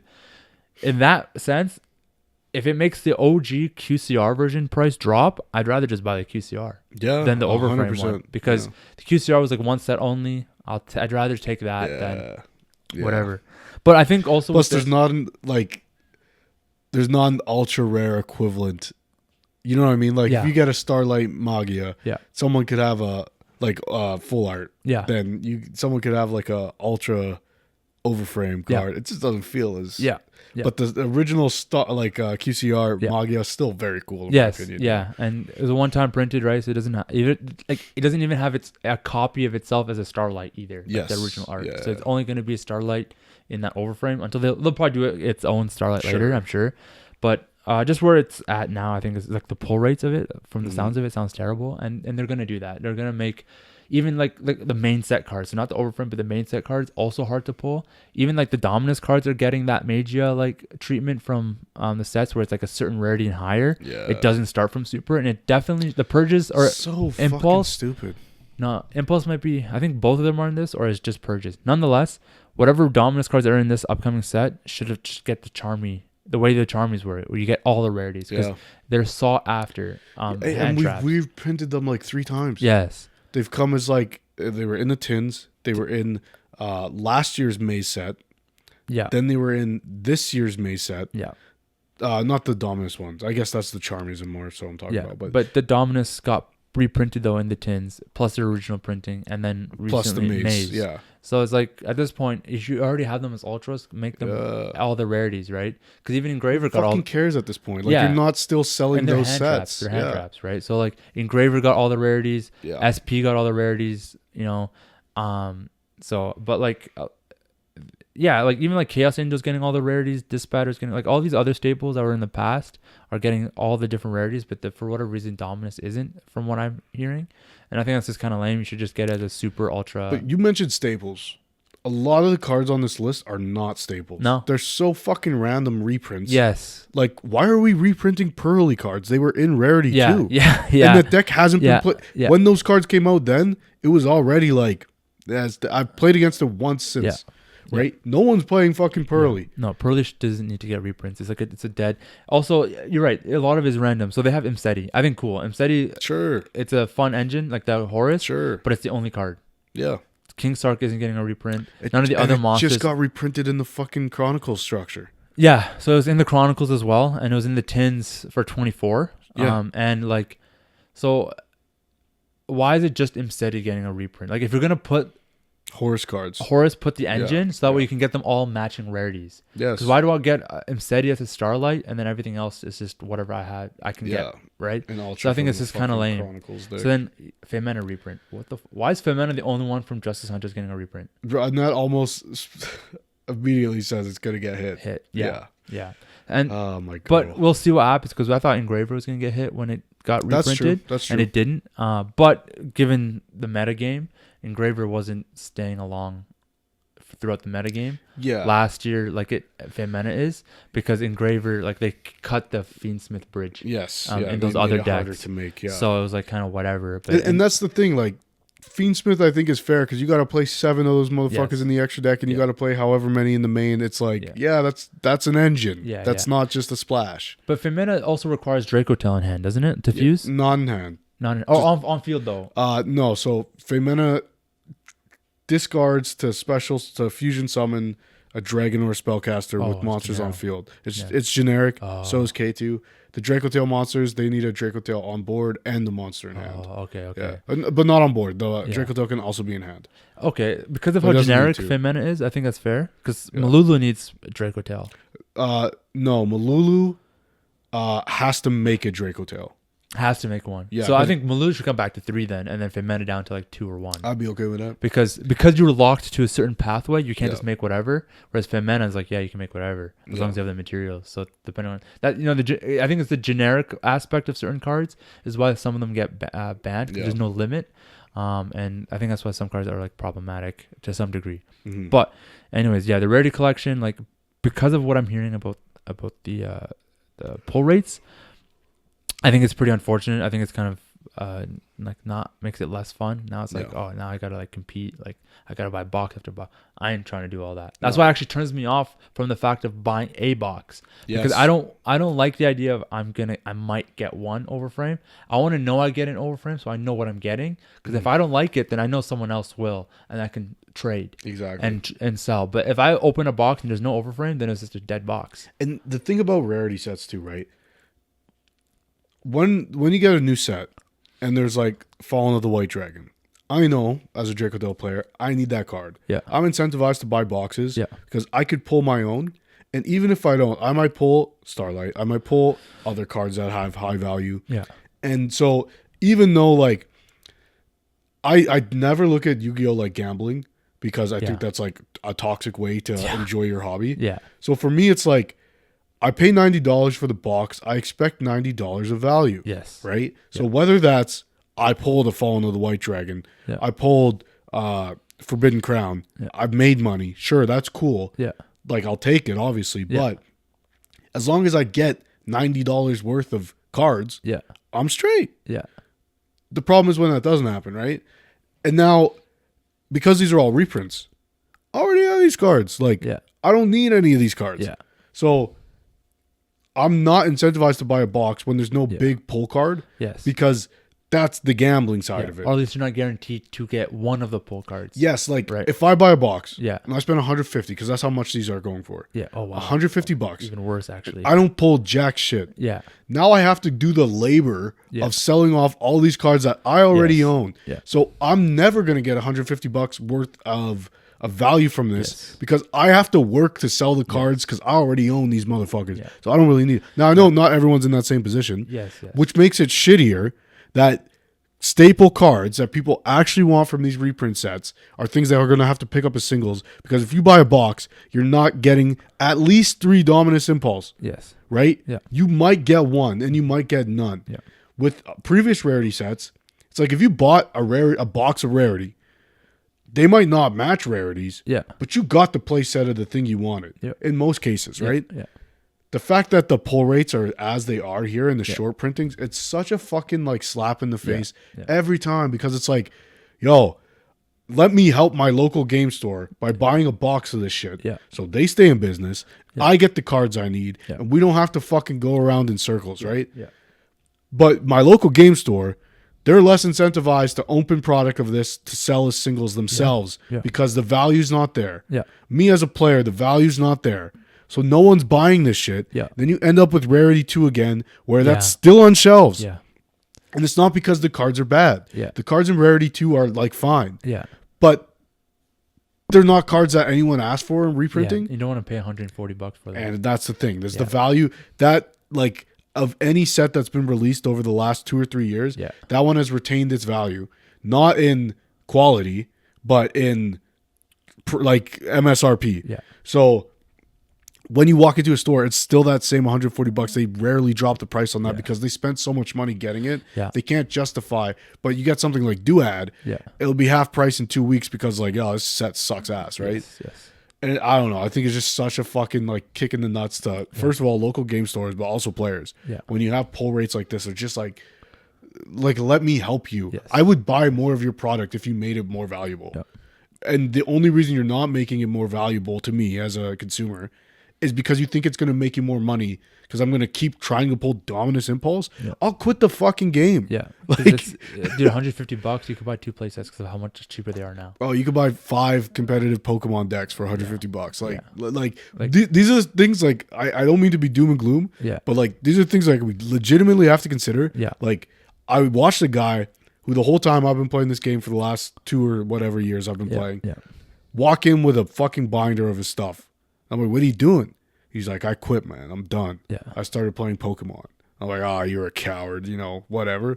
But it's fucking kind of sad. Yeah. You're like I'm not tight with the guy or anything, but it's like, well, yeah. We're losing people.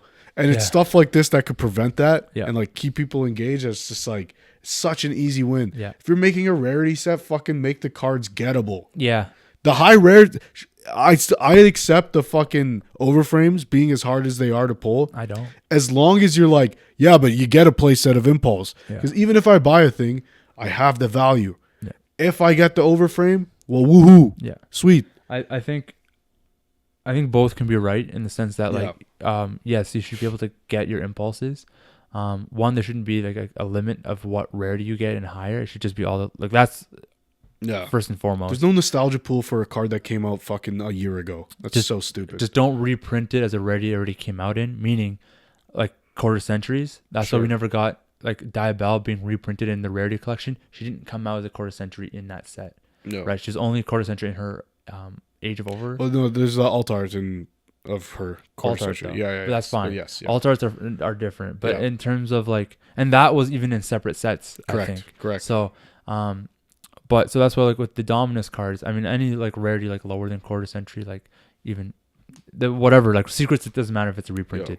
I agree. It should be like accessible, like impulses, and like, you already know that their rate is going to be hard to pull. So the fact that you limit its rarity pool is going to be even harder because I'm going to be far less likely to get a platinum collector rare or whatever it is, or platinum ulti rare of the Dominus card, because already like to get a certain amount of them in a box is already like narrowed down by percentage, and then to get specifically impulse is narrowed down. Yes. Whereas you're always going to get an ultra and a super in each pack, so at least if you broaden the rarity of it, then you can have more different rarities of it. When you limit the rarities to like 3, then you're like, okay, well, and those rarities in itself you get a limited amount of, then it sucks. And with the overframes, like again, it's like because they know it's a chase aspect of the overframes, that's why they purposely are doing it where it's like 1 starlight per however many boxes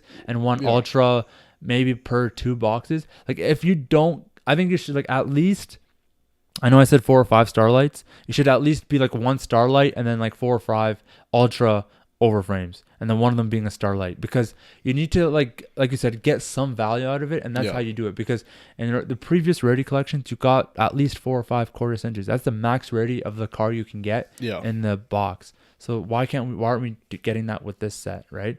Now we're probably gonna get like a few because you're gonna get starlights of normal frame cards and then the overframe. So that's probably what they're gonna do, is you're gonna get 4 or 5 starlights, and then for the overframe, it's going to be like 1 per box for the ultra, maybe, or 1 per 2 boxes, which I should be the reverse. Maybe I should be getting like 8 starlights and then 1 starlight overframe and like 4 or 5 overframe, right? Because that's the chase aspect.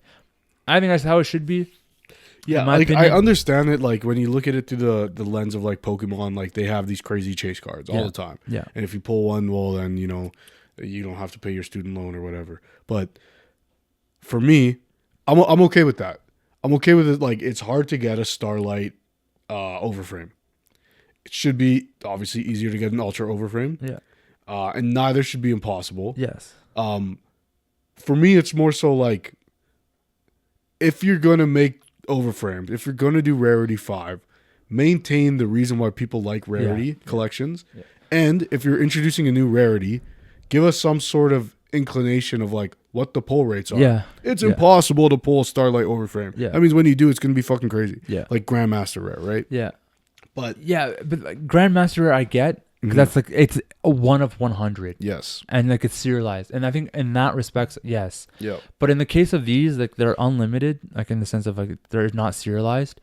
And I like to know that I'm guaranteed to get some value out of this. Yes. I don't want to open a Rarity box and be like, oh, I'm not going to get a single overframe. So why the fuck did I spend $150? Yeah. If I spend $150 and only got one Starlight overframe, then I can do whatever it's just a matter of which one I'm going to get. Yes. And that's the element of surprise. Yeah. Am I going to get the Meiji or the Dragoon that I really want? Or am I going to get some like shitty one that I don't care about? Yeah. But at least I got one, and then I can trade it off to somebody or sell it to somebody that will take it. And then I can get the one I want.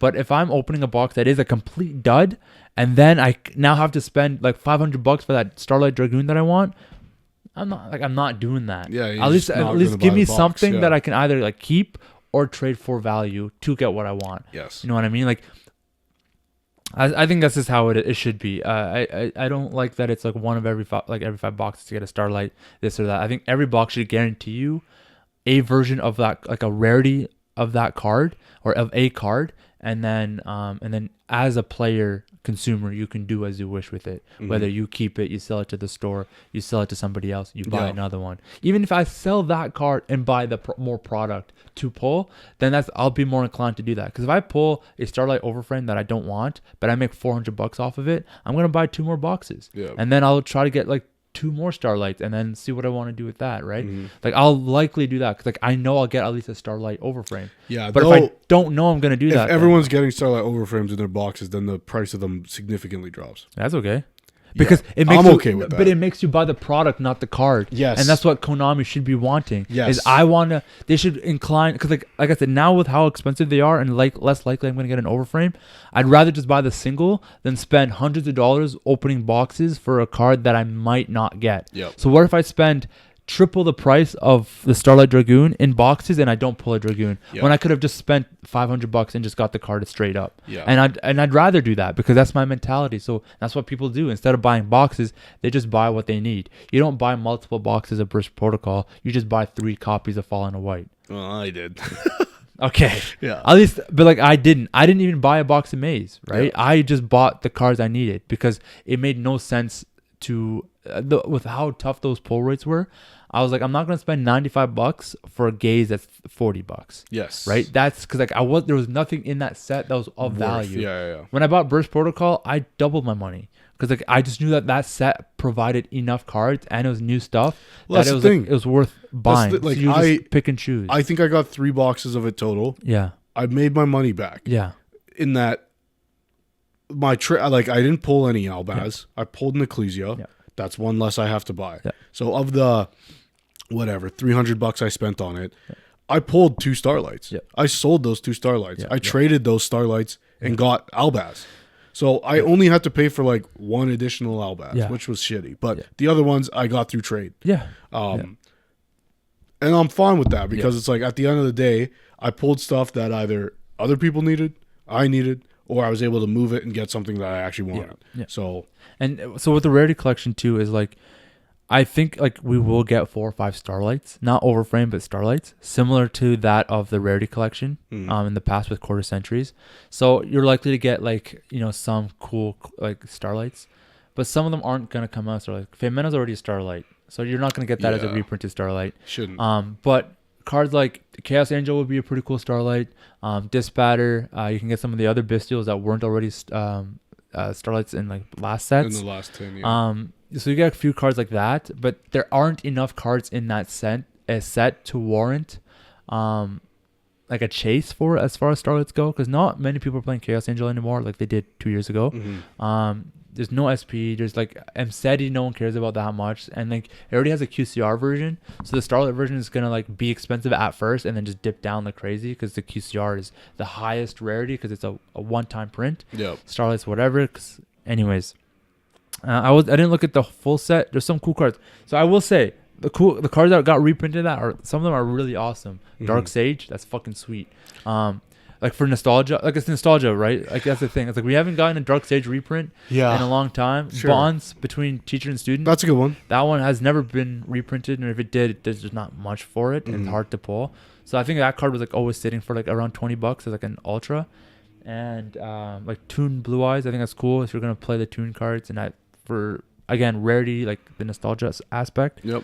I like some of those reprints just because of that, right? But that's how you get certain consumers. I disagree on the Dark Sage thing. Like, it's fine, but like this card's not playable. It won't ever become playable. It's actually a really shitty card. Like, it's fucking bad. Yeah. So if you're gonna print it, it needs to be in one of those nostalgia pool things, like a retro pack. No, like retro pack. Yes. Like I would way much prefer it there. Okay.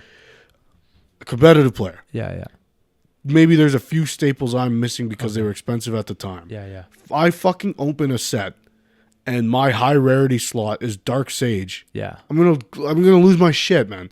Because cool, I'll throw it in the binder and never fucking take it out. Because they don't have a nostalgia spot. It's just replaced with the font, like the named cards or the text cards, right? Yeah. Okay, I guess that's kind of make it a little bit worse. Because at least in the other sets, you had a nostalgia slot plus the rest of the set. But if like a Dark Sage is going to replace something like an Impulse, then I guess I can see that being let's say you shitty. Pull a fucking playset of Dark Sage instead of getting Impulse. Yeah. I my opinion is that the rarity set should be exactly that. Yeah. We're giving you the staples in every rarity. Yeah. So players on an entry level budget, players on like I want to upgrade my shit budget, and everywhere in between can all have access to the cards. To me, that's what the rarity set should be. Yeah. And that's what it was. Yeah. Rarity 1, 3, and 4 were all that. Yeah. And that's why they sold so well. Yeah. This is a step backwards, in my opinion. This is Rarity 2, number 2. Because it's the only thing carrying is overframes. Yeah. Like for hype wise. Exactly. That's what's carrying. And I don't think it's enough because I don't know. If they were the new overframes, the unreleased cards, then there's an argument. 100%, like, then this set is exponentially better. There's not a single overframe in this Rarity 5 set that I'm actually interested in acquiring for myself. Yeah. If I pull it, sure, cool. Yeah. I'm not going to purchase fucking overframe Mirror Jade. Yeah. And I said, when they first released these, some of them, to me, look a little corny. Yeah. Like a fucking Pepsi display from 2004. Yeah. Like, oh shit, look at the bottles coming out of the fucking, Yeah. Like, it looks a little corny to me because all I know it as is that picture that exists on the card that I've been seeing for the last however many years. Yeah. Like Dragoon, for example, like I know you're into it. For me, it's just like, oh, it's cool to see the full art of it. Yeah. But I wish it was full art. Yeah. The overframe gimmick doesn't really do it for me. But that's neither here nor there. No, I think like for me, it's more like a collecting thing. So a card I like that I want in the binder, but I wouldn't get like all the cards unless they're like $20-$30. But see, I feel like like Rarity should be a set geared towards the competitive community. Retro Pack, now that's a great product to reprint collectible cards. Yeah, no, but like what I'm saying is like you're not gonna get a card like Dragoon in a Retro Pack. No, sure, but maybe like a Dark Sage, then sure. You know where you get Dragoon? In a Rarity set. Like we did. Yeah, in Rarity 2. A year ago. Yeah. No, but I'm saying like the overframe version. Yes. So like because there isn't many overframes that I would want from this. Like it'd be cool to have to just because I play some of them. Yeah. But like Mirror Jade, you play it, you pull it, cool. But you're not gonna go out of your way to buy it. Exactly. And that's the same way I look at some of the other overframes. Exactly. Magia and Dragoon are ones that I do play. And if I pull them, then they're either gonna sit in my binder because it's cool cards that I really like, or I play them in the main deck, and so that's why there's like those two have value. But cards like Super Poly, Purge, Overframe, like for the price that they're at, I'm not buying a playset of Overframe Purges, Ultra at least for like $600 playset. That's just insane to me. Like you know what the crazy part is? You don't have an alternative like in this Rarity set. In other Rarity sets in the past, like minus the nostalgia pool ones, you could get the card in QCR, or you could get a fucking super rare. Yeah. With Purge in this set, you don't really have that option. It only gets a high printing. Yeah. And or a fucking overframe. Yeah. Right. Like I don't know. It's so silly to me. Like yeah.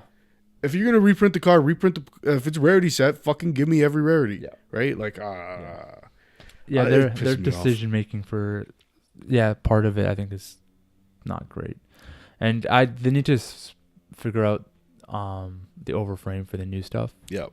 No release date yet. It's kind of annoying. Yep. So I'm expecting like Q4, or at least like Q3 for this stuff. And the fact that we have nothing yet, no announcement for TCG, is telling me Q4. Yep. And Q4 is like I think beginning of the year, right?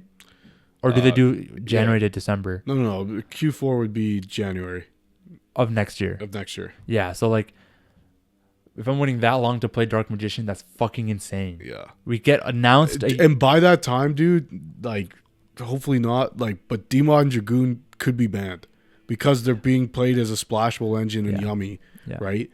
And other decks too. Yeah. Like, there's a better than zero chance that those cards have been limited or hit in some way by the time the new Dark Magician cards come out, which would be a travesty. So. And it kind of defeats the purpose because that's the whole point. So if you already nerf a deck before the new support comes out, what the fuck are we doing? Yep. And I don't think they will because they just unbanned Dragoon like last year, not last year, the year before in 24. I think around, I don't know, at some point they did unban it, and then Demon just came out, so I like just hoping that that's not the case. If anything, it's probably like the Diabell package to take you off of 2 Omnis. Still sucks because it sucks that Diabell has to get hit. Anyways, I it's just unfortunate because I want those overframes. Like that's what I want, and I thought was what we're gonna get like a few months ago. What we're gonna get in Rarity 5, and then Rarity 6 was gonna be the Rivals version, basically. Like they would just do it. It just makes sense that way. Yeah. But that's not how Konami rolls. They don't make sense. So it's like, unfortunately, we don't even know when. Brother, they don't make a whole lot of sense. Like we don't know when we're gonna get the Heroes and the Rivals rarity sets, unless they're gonna do them as rarity sets. So for like, in the following years, which is dog shit. Terrible marketing. Or the worst thing happens, and it's a main set, and then pulling an overframe is like that much harder. Because it's not in any sort of rarity classification. It's like, how do they split it up? Starlight. Split them all? Like, so the heroes are split amongst different boxes? You don't even get all the heroes in one box? I don't know, man. It would have to be like, but the releases for this year are like pretty well covered already. So that's why I agree with you that this is at the very least end of Q3, beginning of Q4. It's so devastating. Because like we already have a Battles of Legends set this year, yes. and we know what cards are coming in that. Yeah. We know Chaos Origins. Yes. These cards will not be in that. They have overframes in that. New overframes. Really? In Chaos Origins? Yeah, like the rituals? Yeah. They're overframe. Wow, I didn't realize that. Yeah. No, so we're getting those then probably before the actual overframes that got announced first. That's crazy. Yeah. That's insane. Yeah. So maybe they slide them into Chaos Origins. Please. That would be fantastic. Because I'm playing that. Because how are we getting a set that was announced far later than the introduction of overframes? Yeah. Before overframes. And that's like, crazy. Unless they're doing some sort of like side set, like. Yeah, but the side set would have to be Q4. Because we already have all our side sets mapped out, right? Yeah. Like, it would have to be, like, the fucking deck builder set in December. Or, like, August. It's a deck builder set, so you can't even put in, like... Yeah, we're going to put Dark Magician? Fucking... that's... I don't know what their thought process is. Unless... I don't know. I can't see them... Oh, it's kind of annoying. Yep. I can't lie. It's actually very annoying. Look at Chaos stuff before like the Dark Magician support. It's fucking... That'd be insane. I hope that's not the case. Yeah. I hope it's actually at the same time. Yeah. And that would make sense why Yugi's on the cover then. Yeah, but it financially would be... Oh, if it's in the same set, it'd be beautiful. Yes. But like financially, if it's like a month apart, terrible. Because like, why? Yeah. I don't know. That's just... Rarity 5, it's like...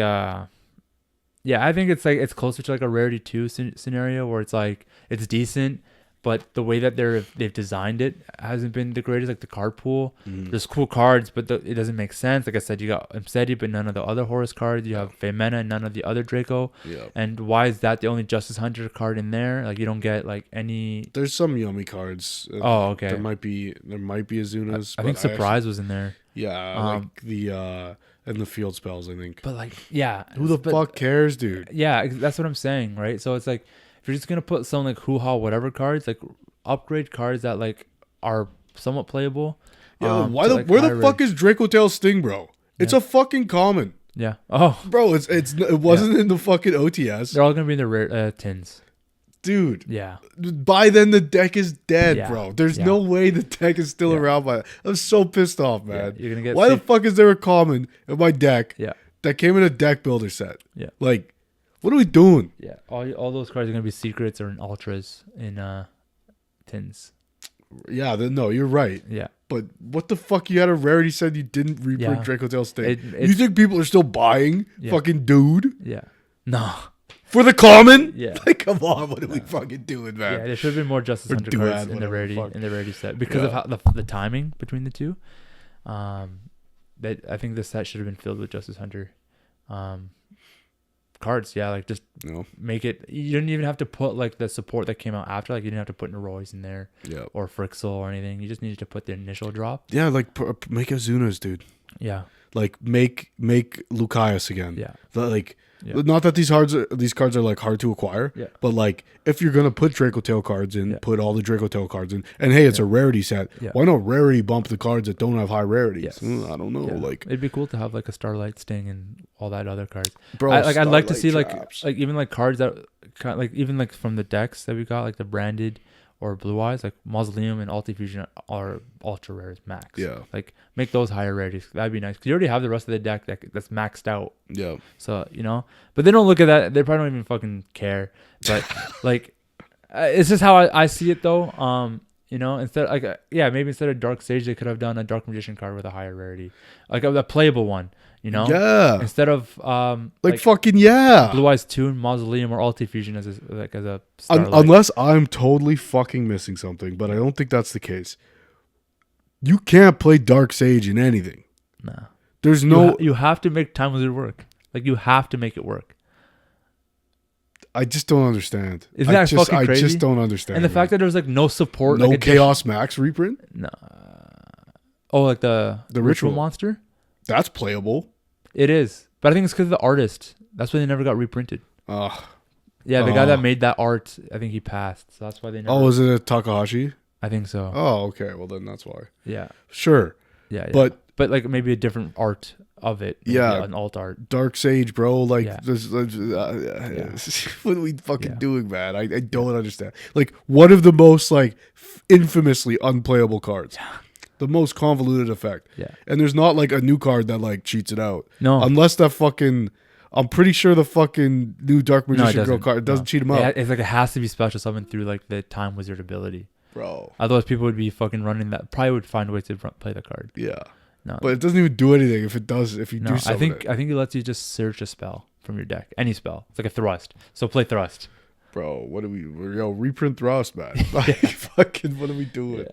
Yeah, it's kind of tough because there's definitely better options. Like I know you're like kind of against it, but like Malice and Raizo because those never really got rarity bumps.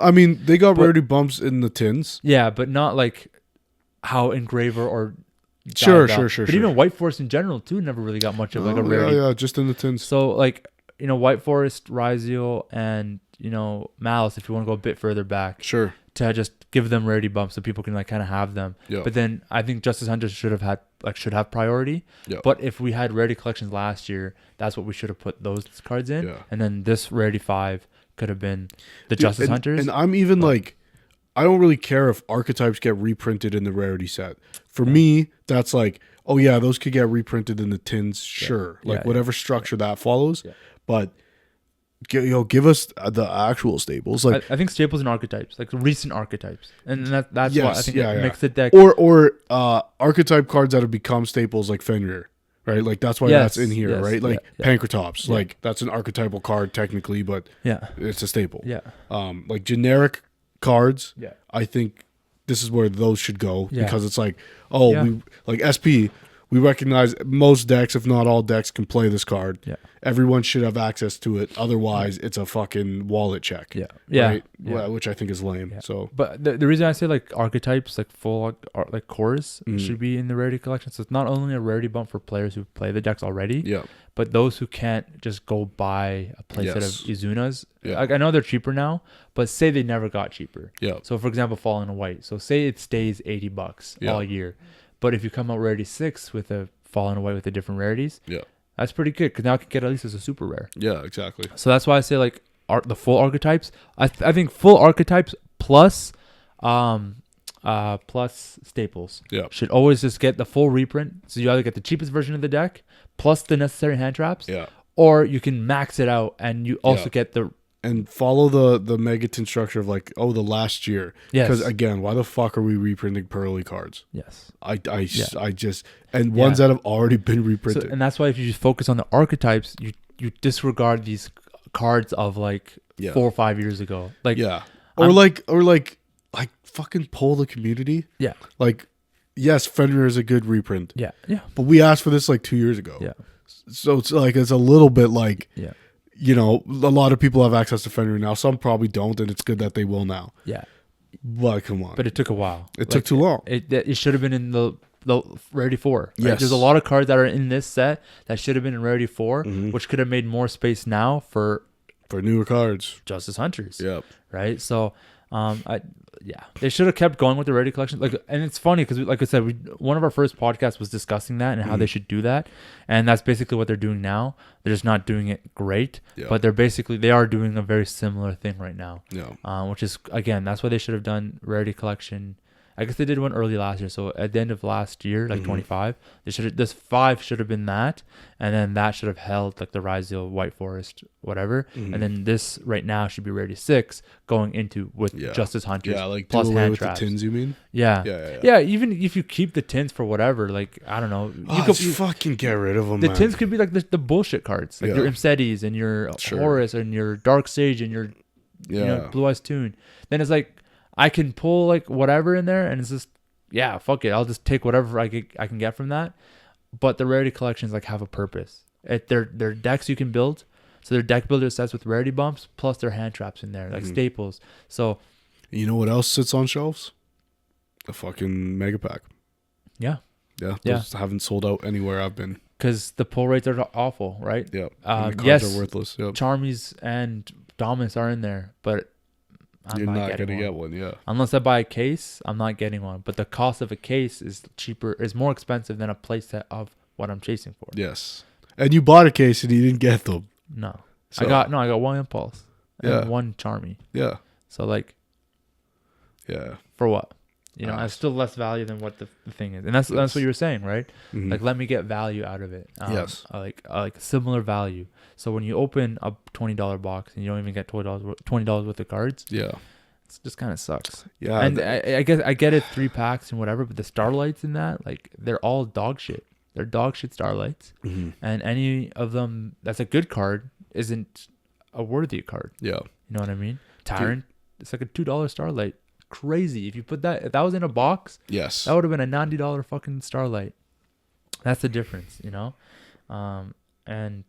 but you're also guaranteed a Starlight in each pack. Mm-hmm. I think that's totally fine. I think the guarantee aspect, that's why the prices are so low. So it makes it affordable. I don't think you need, like, I think you can collect these cards. I'm rambling on from like the last time we talked about this.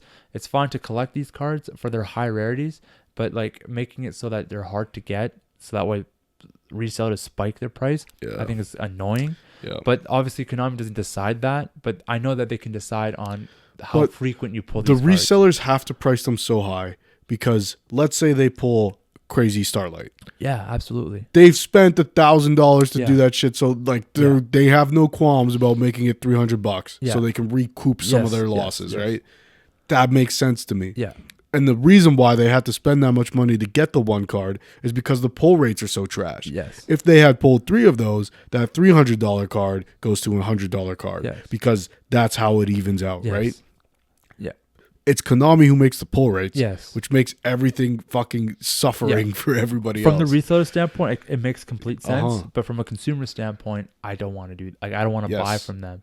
But then that's why it does go back. It does boil down to Konami is pull rates needs to be better, so that way I can be incentivized to buy their products if I'm guaranteed a Starlight. Yep. Then I can go to this reseller and be like, hey, I'll sell you this at whatever price you're looking for, and then this will knock off a price off the ones that you've already pulled off for me, or you have and you're trying to get rid of. So then we can you basically recoup stock while also making a sale, and just kind of works. It'd be the same way if I go to CBG, sell my cards for a price and buy whatever they got. You know what I mean? But make it so that I'm guaranteed to get some value. Yeah. It doesn't have to be it doesn't have to be a Starlight Dragoon in every set or every box, but get me a Starlight overframe and then I can move it around. Yeah. This is what it comes down to. So pull rates need to just be better. I don't it makes certain cards harder to get. That you're going to do that regardless. Yeah, I know you're going to do it. But that's what the Grandmasters are for. That's what Grandmasters are for. Maybe if there's a section below that which is Starlight full art, sure.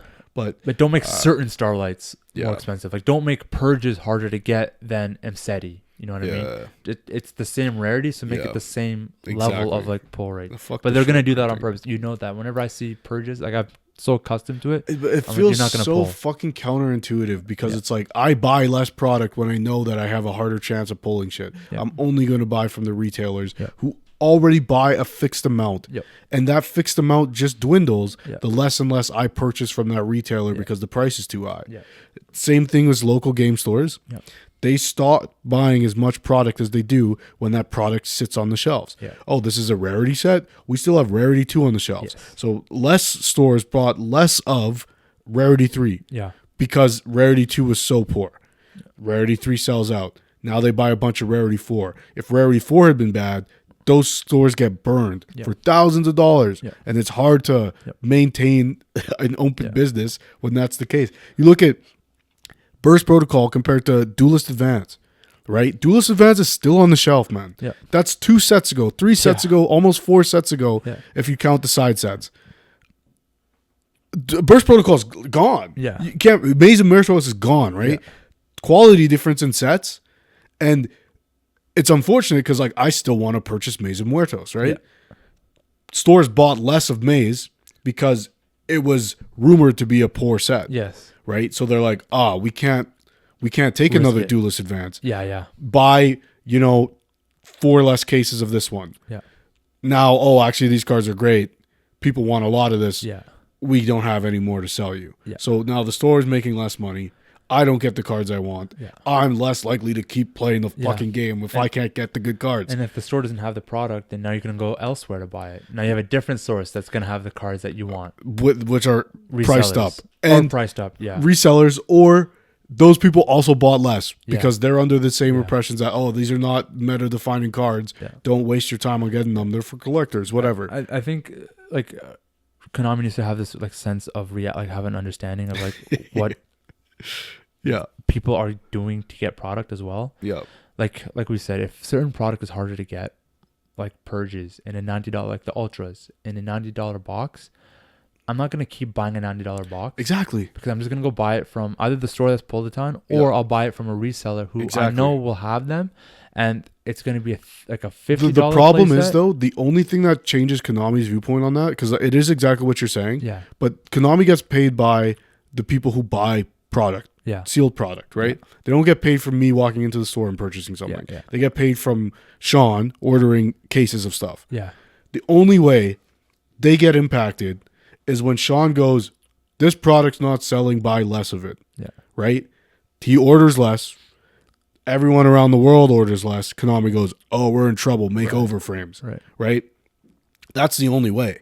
Now, when they don't change anything about their business practices besides make chase cards, that doesn't stop the trend. Right? It's just going to be we're going to have a spike in interest because there's these new type of cards that might get people to buy more of our product again. But if it doesn't, and when you have a dud like this Rarity 5 is, where it's no one really cares about these overframes particularly. We were expecting the other ones. When you have a dud like that, that is something that could sink both Konami and local game stores because the price of these boxes so much more than $60 more than. Yeah. That means the cases are a lot more than the cases of those. Yeah. If you bought the same amount of Burst Protocol cases as you did Rarity 5, you're fucking, it's not looking good right now. Yeah.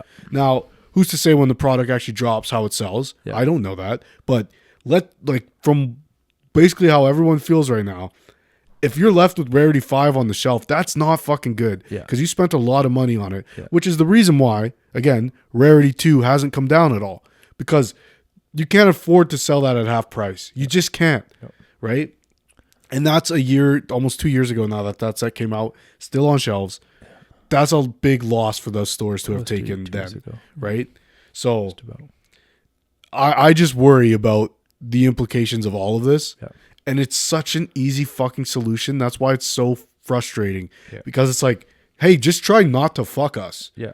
And we'll buy your product. Yeah, but really every time. Dude, it's Charlie Brown with the fucking football.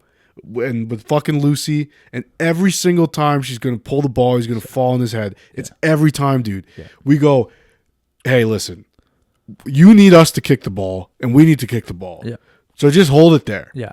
Every time they fucking lift the ball up because they can't help themselves. Yeah. They're so fucking greedy. Yeah. It's insane to me. Yeah. It's like, why are we short printing cards that came out 2 years ago?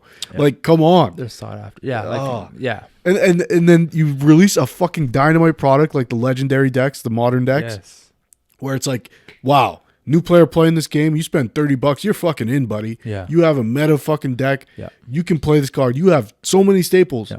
Yeah. Impulse, no, you don't have that. So you want to play Mitsurugi, you should probably spend whatever, $75 and get those cards too. Okay, well now that's $100. I don't know if I like this game yet. I don't know if I'm going to spend $100 to maybe play a deck that I don't know if I like because I need to get this card. Yeah. Yeah, fair enough. Well, we're reprinting that card. Has the price changed? No. No, because it's actually harder to pull now than it was ever before. Yeah, so it doesn't make a difference. Yeah. So, we just have 5 different rarities you can get of this card. They're all the same price. Yeah. How the fuck does that make any sense? Yeah. And even looking at it from a competitive standpoint, like someone like Mike, for example, when he looks at Rarity 5, he's going to I don't need any of this. Like, this doesn't make me, like, nothing in this set makes me a better player, because he either has all the cards in there, because as a competitive player, he's going to get them way ahead of time, which I know he's got the Dominus and cards anyways. So why is he going to get this set? He's not the kind of player that I take as someone who cares for overframes or like max rarity. Yes. He just plays the deck competitively to win. Yeah. So for players who want to win, like we had to this point, we had a commenter the other day who was like, I buy cards, I get my staples, I play a deck, and when I move on from that deck, I sell those cards. Yeah. Because I don't want to spend more money in the hobby. I want that money that I spent to keep on working for me. He's a stronger man than me. Oh, 100%. I'm too lazy to do that. Yeah. I would rather just own all the cards so that when I need them, I can just grab them. Yes. And I'll take the L, right? Yeah. But even for players like that, this still sucks ass. Because yes, you pick, like, okay, so you had impulses. I think Jackson is in this very position. Had impulses when he was playing Malice. Sold impulses to play Radiant Typhoon. Yeah. Right? Sold them at a pretty good cost because Impulse is a great card. And it at that time, it had already been reprinted in tins. Yeah. But that price was still high because it was still hard to pull. Yeah. Okay. So now Impulse gets reprinted again. It's just as hard to pull. Yeah. Now for a 4th time, this card's being reprinted, and it's just as hard to pull. Yeah. So it doesn't actually help Jackson to sell those impulses and then buy them again for like a few bucks cheaper. Yeah, that's all. They're fucking still expensive because they're still short printed. Yeah. So you don't even get that. Okay, I'll sell my staples so I can get another deck. So now Konami's actually making money off me still. Somebody else gets to play the good version of the card, high rarity, and I will replace my rarity eventually with a lower rarity. Yeah. I actually can't find Dominus Impulse in ultra rare because it's fucking impossible. Yes. And the prices of them, like for cards like that, because it's harder to pull, is simply defined by the meta relevancy. Yep. Because of course, when you supply and demand, when you got yours, there were 90 a pop. Yep. But then when I got mine, there were 50 a pop. Yep. And then now I think they're sitting about 40 a pop after like the ultra rare reprint. But again, they're not also meta relevant because not a lot of decks can run them because Mitsu's dead.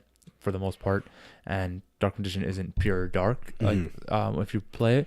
So it's things like that. So like the moment the next dark deck that's like kills the game, like it's like just really strong, and if impulses aren't easy to access, they're gonna go back up to like $60 to $80 a card. Yeah, if not more. Yeah. So it's because if they're already sitting at $40 after all the reprints, then 4 times. All it takes is a meta relevant deck to use them to make it double the price, because that's all it takes, right? Yeah. So at least if these were to have tanked down to like $15, at least the highest you could see them going in is like $30 to $40 because they've been reprinted so much that it should be a $10 card. It should be. It should easily be especially after those ultras. Those ultras should be $10 a pop. Yes, the ultras from Maze $10 a pop. It should start at like $3 for a fucking super rare impulse. Yeah. Because what are we doing, man? Don't we want people to fucking play the game, man? Like, I just don't get it, dude. Even Charmies is crazy. Like Fulos, because of like, I think Charmies might be just a different conversation because of their usability in any deck. Yes. So the commons in themselves is crazy because you can sell them for like still like minimum 10, but you could sell for like a $45 playset. Yes, commons. You can, and I think one of the fucking biblical greed of Konami is like they make the fucking legendary modern decks. Again, I can't say, like, I can only say this one bad thing about it. Yeah. Is like they give you only 3 Charmies. Yeah. One in each deck. One of each. Yeah. No, it was all in the same deck. Oh. I think there was all in like the fucking, not Gem Knights, but the X-Saber deck. But you don't get it in each deck though. It's just that one deck. Correct. So you just get, so then you have to buy 3 of the fucking structure if you want to play set, which is $90. Because in the 5Ds one, they put 1 in each deck. Yes. And then you bought 3. Yeah. But this is the same. Same idea. Same idea. Put it in one deck. Yes. So even if you bought the 5Ds one and you bought this, you still only have 2 of each Charmy. Yeah. It's crazy. Bro, just give it, like, come on, man. What are we doing? Yeah. Like, it's things like that. I can convince a friend of mine. But they give you multiples of other, like, hand traps. Yes. So they know what they're doing. A playset of Droplet. Yeah. Droplet, Lightning Storm, Drolls, whatever. Yep. You're getting a playset. Like, but God forbid they give you a playset of fucking Fulos. No. Because they know that people need to play a playset of that. And they haven't reprinted it that much. Like, yeah, it's got a prints, but not that many. But they're still more expensive than it would be to... So they'd buy them 3. Again, that's the thing. I can go to one of my friends who doesn't play Yu-Gi-Oh! And go, hey, man, Friday night, why don't you pick up this $30 product? Yeah. I'll teach you how to play Yu-Gi-Oh! We'll have a time. That's hard enough to do. Yeah. Right? Okay, fine, maybe. Okay, now buy 2 more of those same things so that your deck's actually good. It's got to, like... a way tougher sell. Yeah. Again. Because I got to spend $90. Yes. Oh, yeah. Like and if you really want it to be really good, do that 3 times. Then buy impulses, which have been reprinted 4 times, but are still $30 to get. Yeah. So, it's, literally biblical greed, man. Like, come on, bro. Just give me the fucking card as a super. What are we doing? I mean, at least, like, to be meta relevant now is significantly cheaper than it was before. But again, that's also based off of, like, the market and the reprint. Like, if you wanted to make a pure Mitsu deck, you can do so for like $150. But that's kind of the fucking point, is that, like, yes, it's a meta relevant card, which is why you should reprint it. Yes. Because there's not enough, nobody has access to it, and it's meta relevant. And now the price is going up because not everyone can get it, and it's important to have. Yeah. Supply and demand, right? But we acknowledge everyone should have access to these cards. If you play the game, your buy-in should not be $90 a pop to play Impulse, right? That's just not realistic. Yeah. $10, now we can stomach that, right? Okay, fine. $10 a pop for Impulses. It gets meta. Maybe those go up to 15 as a super rare, let's say, which would be pretty high for a super rare. Yeah. Even then, stomachable, right? When it's always going to be 50. Short printed, $50. Yeah. Whether it's good or not, we're going from $20 to $50. It's still a tough sell. Yeah. Honestly, bro, if you guys, I got impulses for my birthday. These guys all pitched in and got me impulses. Had you not done that, I would still not own a playset of the card. Even after everything I've pulled and played and tournaments I've won and got prizing from, I have not pulled a single playset of either Dominus. I've pulled 2 impulse in different rarities and 1 purge. Yeah. Over that whole course of time. That's fucking insane. It's been reprinted 4 times. Yeah. How do I only have 3 of these cards and they're not even the same name? Yeah. Insane. Because I think by the time it got reprinted, you didn't even play the deck that you used it for.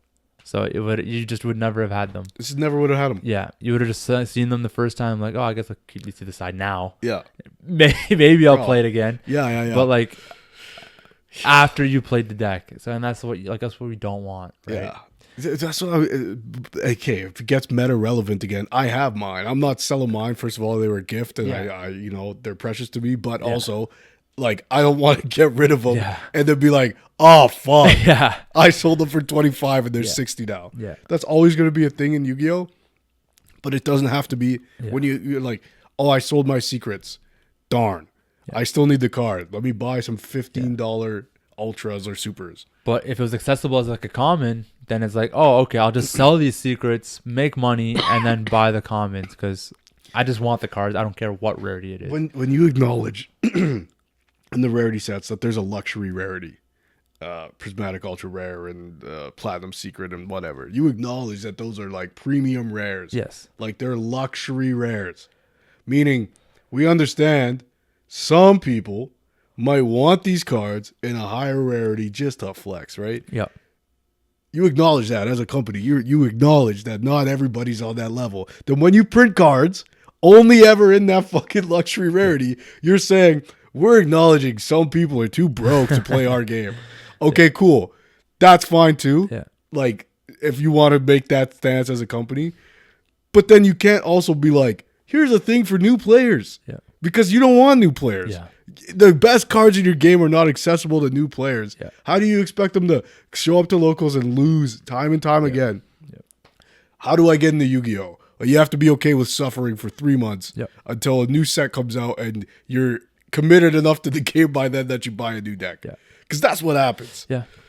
Yeah. I don't think you're right. Like meta relevant cards or just even like staples basically shouldn't have this rarity wall. Yes. It made sense with Magia. I think it was still dumb to do it with Magia. Like at least but at least it was like fun. It's fun, and it's a card that like it's a collectible card as opposed to like a playable card. Yeah. Like, yes, you can play it, but is it reliable? Is it consistent? No. Is it good? That's why it works for that card because it's like it's whatever. It's like, oh cool, I pulled it. Yes. Move on. But like Impulse is like, I kind of need this card to play my deck better. Yeah. Right. Like I don't need it, sure, but like it's a staple. I will 1,000% lose more games by not having this card in my deck. Yeah. 100%. Yes.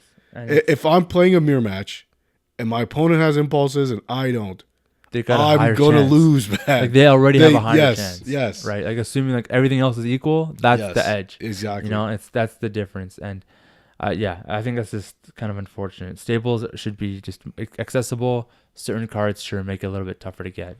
Again, Major shouldn't even had that restriction either, but it did, and no one cares because no one played it like that. It wasn't meta relevant, meta defining. It didn't change the game.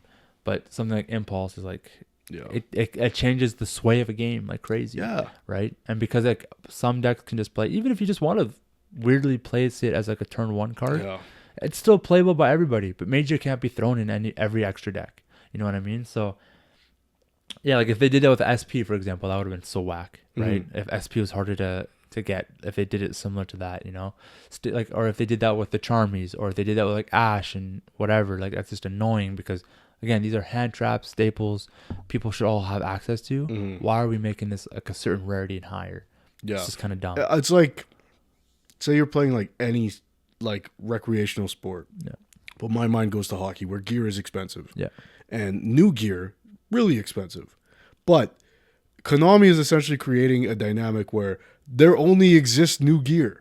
We burn and destroy everything else. You can't get gear secondhand, cheap, Facebook Marketplace. Those things, Canadian Tire, don't exist. Yeah, then you can't do it. You're not allowed. You could only buy a $300 hockey stick, and then be like, "Why is the game dying? No one wants to play hockey." Like, fucking come on. Like, okay, well, what if we make Chase hockey sticks? You know, like, what if your skates shine? It's like, some people will buy it for sure. But it's not gonna fix the fucking problem. No. So, oh man, Yeah, I don't know. It's frustrating because we've had this conversation so many times. Yeah. And every time it's like, but look, they made legendary modern decks. Yeah. They get it now. They didn't get shit, man. They didn't get nothing. One step forward, two steps back. Yeah, dude, every time. So it is what it is, though. That's a rant. So yo, they took away the tins from the mega pack. Now you can just buy them in plastic. Yeah, they're actually ass. You can't pull shit. And they look like the Euro fucking Starlights look like shit. Too, yeah, when you compare it to the. Yeah, they actually do. That's unfortunate. We'll wrap it up there, man. This has been a rant of all rants. Yeah. Good to have you back on the pod, man. Yeah, it was good. I watched Match CS this week. We got the matches coming out too. And I think that's about it. Yeah. We'll catch you guys on the next one. Yeah. Peace. Enjoy the video. Or like the video. Yeah, subscribe, do all the shit, fucking, all the fucking tricks and that. Let us know if you're buying Rarity 5. Because, all right, peace.